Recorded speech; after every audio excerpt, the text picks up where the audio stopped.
बिस्मिल्लाहिर्रहमानिर्रहीम अस्सलामु अलैकुम वरहमतुल्लाहि वबरकातुहू। दोस्तों, सर्दियों के मौसम की आमद है। कुछ लोग ऐसे हैं जो सर्दियों से घबराते हैं क्योंकि उनका जिस्मानी अंदरूनी निज़ाम सर्दी को कबूल नहीं करता और बीमारियां पैदा करता है।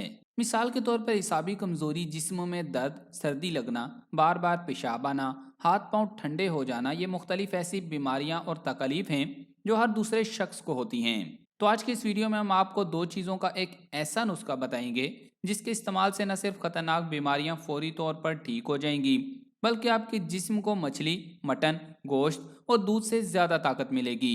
वो दो चीज़ें हैं गुड़ और तिल। तो आगे बढ़ने से कबल आपसे गुजारिश है कि इस वीडियो को लाइक करें, और अगर अभी तक आप हमारे चैनल उर्दू लैब का हिस्सा नहीं बने तो उर्दू लैब को सब्सक्राइब करके घंटी का बटन ज़रूर दबा दें। दोस्तों, पहले इन दो चीज़ों के चंद फवाइद सुन लें। पहली चीज़ है गुड़। इसे गन्ने के रस को पकाकर जमा लिया जाता है, और अगर कवाम को सख्त बनाकर हाथों से मलकर सफूफ बना लें तो इसे सुर्ख शक्कर भी कहते हैं।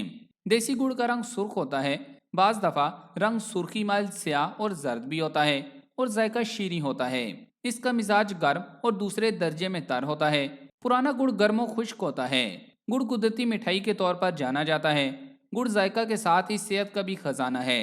गुड़ में इंसानी जिस्म के लिए कई ऐसी खसूसियात पाई जाती हैं जो सेहत के लिए इंतहाई फ़ायदेमंद हैं। ख़ास तौर पर अगर इसका इस्तेमाल सर्दियों में किया जाए तो ये जिस्म को गर्म रखने के साथ साथ कुव्वत मदाफ़त को भी मजबूत करता है। मौसम सरमा में गुड़ की मांग बढ़ जाती है और लोग इसे बड़े शौक के साथ खाते हैं। गुड़ का मवाजना अगर चीनी के साथ किया जाए तो हमें पता चलता है कि चीनी इंसानी सेहत के लिए कितनी नुकसानदेह है, जबकि गुड़ हमारी सेहत पर बेशुमार अच्छे असरात मुरतब करता है। तिबी माहिरीन का कहना है कि चीनी खाने से सिर्फ जिस्म को कैलोरीज हासिल होती हैं, जो कि जिस्म को मोटा करने का बायस बनती हैं। इसके अलावा शुगर जैसी बीमारी होने का खतरा भी होता है। गुड़ हमारे मैदे के लिए मौज़ाती खूबियां रखता है। गुड़ न सिर्फ हमारे जिस्म से जहरीले मादों की सफाई करता है, बल्कि खाना खाने के बाद गुड़ का एक छोटा सा टुकड़ा चूस लिया जाए तो खाया पिया सब हजम हो जाता है। गुड़ खाने से पेट से जुड़े बहुत से मसाइल खत्म हो जाते हैं। अगर आप गैस या तेजाबियत से परेशान हैं तो खाने के बाद थोड़ा सा गुड़ खाने से ये दोनों मसले हल हो जाते हैं। अगर भूख ना लगती हो या भूख लगने के बावजूद खाना खाने को दिल ना करता हो तो गुड़ का इस्तेमाल करें। इसके लिए आप कम से कम दिन में 3 बार गुड़ खाएं।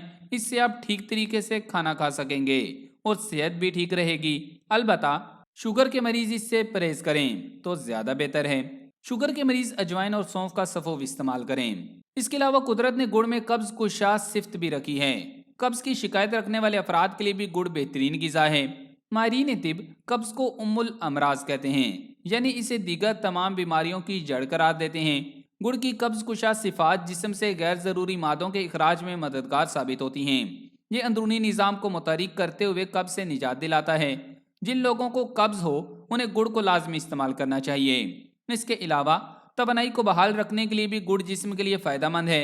हम जानते हैं कि हमारी ग़िज़ा में मौजूद कार्बोहाइड्रेट्स तवानाई के फ़रोग में अहम किरदार अदा करते हैं, और इसी वजह से ये बेहद ज़रूरी करार दिए जाते हैं। खिलाड़ी और ऐसे अफराद जो हद दर्जा थकावट का शिकार हों, वो तवानाई बढ़ाने के लिए गुड़ को एक बेहतरीन ग़िज़ा के तौर पर इस्तेमाल कर सकते हैं, जबकि चीनी या ग्लूकोज का इस्तेमाल बेचैनी और दिल के अमराज में इजाफा का सबब बन सकता है।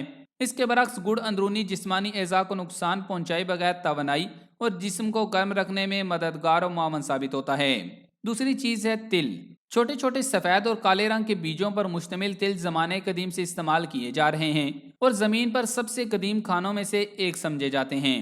तिल के पौधे बुनियादी तौर पर इनके बीजों और बीजों के तेल के लिए उगाए जाते हैं। तिल के बीज मशरकी, बहिरा रूम और अफ्रीकी सकाफ़तों में बहुत कीमती हैं। वो हज़ारों सालों से पकवानों को जायका देने, जिस्म को चर्बी की ज़रूरी फराहमी, जिल्द की हालत बेहतर बनाने और बहुत से फ़वाइद के लिए इस्तेमाल होते आ रहे हैं। ज़्यादातर घरानों में सफ़ेद और काले तिल सिर्फ मीठी ग़िज़ाओं और मखसूस पकवानों में ही इस्तेमाल किए जाते हैं। इनकी तासीर गर्म और ग़िज़ाइयत गोश्त के बराबर करार दी जाती है। इन्हें दवा का दर्जा भी हासिल है। सर्दियों में गुड़ और तिलों को एक ख़ास तरीके से इस्तेमाल किया जाए तो कमज़ोर जिस्म मजबूत और तमाम पोशीदा कमज़ोरियाँ ख़त्म हो जाती हैं। हमल के बाद ख़वातीन को गुड़ और तिल के लड्डू बनाकर ज़रूर खिलाए जाएं तो हमल की तमाम कमज़ोरियाँ ठीक हो जाएंगी। ग़िज़ाई माहिरीन के मुताबिक इन छोटे छोटे बीजों में कुदरत ने भरपूर सेहत का खजाना छुपा रखा है। तिलों में दूध से ज़्यादा कैल्शियम, गोश्त से ज़्यादा प्रोटीन मौजूद होता है। इसके अलावा विटामिन बी, मिनरल्स और फैटी एसिड्स भी वाफर मिकदार में मौजूद होते हैं। तिल ग़िज़ाइयत और रोगन से भरपूर ग़िज़ा है। बवासीर का खून बंद करने का बेहतरीन इलाज तिल में मौजूद है। तिल को पानी के साथ पीस कर हम वज़न ताज़ा मक्खन मिला लें। फिर 2 ग्राम अमेज़े को पानी के साथ सुबह शाम चंद दिन खिलाएं। जिस्म को ताकतवर, सुर्ख सफ़ेद और फरबा बनाने के लिए तिलों के बराबर वज़न के मगज़े बादाम शीरी और तुख्म खिशखाश के साथ कूट कर बराबर मिकदार में चीनी मिलाकर 1 तोले से 2 तोले तक रात को सोते वक्त दूध के साथ खाएं। चंद हफ्तों बाद ही मुस्बत असरात मुरतब होंगे। तिल मसाने को भी कुव्वत देते हैं, इसलिए तिलों वाली रेवड़ी या गजक खाने से पेशाब के जुमला अमराज खत्म हो जाते हैं। इसके अलावा माहवारी के दर्द और ठीक तरह से ना होने की शिकायत में तिल खाने चाहिए। इसके लिए 2 चाय के चम्मच तिल पीस कर 1 गिलास पानी में उबाल लें, यहाँ तक कि पानी 1/4 रह जाए। फिर ये पानी पी लें। ये हैज़ की बेकायदगी दुरुस्त करने में मुफीद साबित होगा। सेहत और तंदुरुस्ती के मुस्तकिल हुसूल के लिए रोज़ सुबह सवेरे 1 खाने का चम्मच काले तिल थोड़े थोड़े करके खूब चबाएं। इस तरह पूरा 1 चम्मच तिल खत्म करें और ऊपर से सादा पानी पी लें। तिल खाने के 3 घंटे बाद तक कुछ न खाएं। इस तरह तिल खाने से बुढ़ापा देर से आता है और सेहत अच्छी रहती है। तिल और तिल का तेल हमारी जिल्द और बालों के लिए बहुत मुफीद साबित होता है। तिल का इस्तेमाल जिल्द को नरम करता है। उनमें पाया जाने वाला मादा जिल्द को तस्कीन देता है और अंदरूनी और बैरूनी पैदा होने वाली खराश को ख़त्म करके सुकून पहुंचाता है। इसके अलावा जिन लोगों के वक्त से पहले बाल सफ़ेद होना शुरू हो जाते हैं, वो तिलों के तेल के इस्तेमाल से फ़ायदा उठा सकते हैं। जिनको ये तेल माफ़िक आ जाए, उनके बाल गिरना बंद हो जाएंगे और मजबूत भी होंगे। तिल के पौधे के पत्ते मेहंदी के पत्तों के साथ पीस कर बालों में लगाने से बाल काले और चमकदार होते हैं।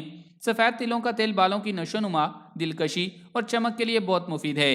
इसके अलावा तिल फाइबर, आयरन, कैल्शियम, मैग्नीशियम और फास्फोरस से मालामाल होते हैं और इनका रोज़ाना इस्तेमाल इंसान को तवाना और फुर्तीला रखता है। तिल में ओमेगा 6 फैटी एसिड्स भी पाए जाते हैं, जो कि बेहतर सेहत के लिए मावन समझे जाते हैं। इसके अलावा तिल जिस्म को ताकत फराहम करते हैं। पुराने ज़माने में पहलवान लोग इसके इस्तेमाल करते थे, यानी वो अपनी ताकत बढ़ाने के लिए तिलों का इस्तेमाल करते थे। कमज़ोर नज़र को तेज़ करने, हाफजा और एसाब को मजबूत करने के लिए ये अपनी मिसाल आप हैं। इसके अलावा फालतू चर्बी ख़त्म करने, कोलेस्ट्रॉल कम करने और खून की कमी को पूरा करने के लिए गुड़ और तिलों के इस्तेमाल ज़रूर करें। अब गुड़ और तिल का नुस्खा जान लें। इसको बनाने के लिए आपको चाहिए होगा पुराना देसी गुड़। इसको पीसकर बारीक कर लें। ये गुड़ इतना हो कि 1 कप बन जाए। काले या सफ़ेद तिल जो भी मिल जाएं, ये 2 कप ले लें। इसके बाद 1 कप बारीक किया हुआ खोपरा लें और 2 खाने के चम्मच सौंफ ले लें। अब इन तमाम चीज़ों को ब्लेंडर में डालकर बारीक पीस लें। सफ़ूफ को हवाबंद जार में महफूज कर लें। रात का खाना खाने के 1 घंटा बाद इस सफ़ूफ की 2 चम्मच नीम गर्म दूध के साथ खा लें। सर्दियों में इसके इस्तेमाल आपको बड़ी बड़ी और महंगी बीमारियों से बचा सकता है, इसलिए मौसम सरमा आते ही इस इलाज को ज़रूर शुरू कर दें। यकीन करें, आपको वो फ़ायदे और ताकत मिलेगी कि आप याद करेंगे। मैदे, मसाने, दिमाग और नज़र के तमाम अमराज ठीक हो जाएंगे। इसके अलावा सर्दियों के मौसम में गुड़ और काले तिल के लड्डू बनाकर सुबह शाम खाने से ठंडक के खिलाफ जिस्म में भरपूर कुव्वत मदाफ़त पैदा होती है और खांसी, दमा और ब्रोंकाइटिस वगैरह में भी फ़ायदा होता है। वो बच्चे जो नींद में बिस्तर पर पेशाब कर देते हैं, उनके लिए ये नुस्खा मुजरब माना गया है। हिचकी रोकने के लिए भी गुड़ कारगर साबित हुआ है। पुराना गुड़ खुश्क करके पीस लें। इसमें पीसी हुई सौंठ मिलाकर सूंघने से हिचकी में आफाका होता देखा गया है। अब एक एहतियात भी जान लें। ऐसे अफराद जिनका मिजाज गर्म है या फिर वो लोग जो शुगर के मरीज़ हैं, वो इसके इस्तेमाल न करें।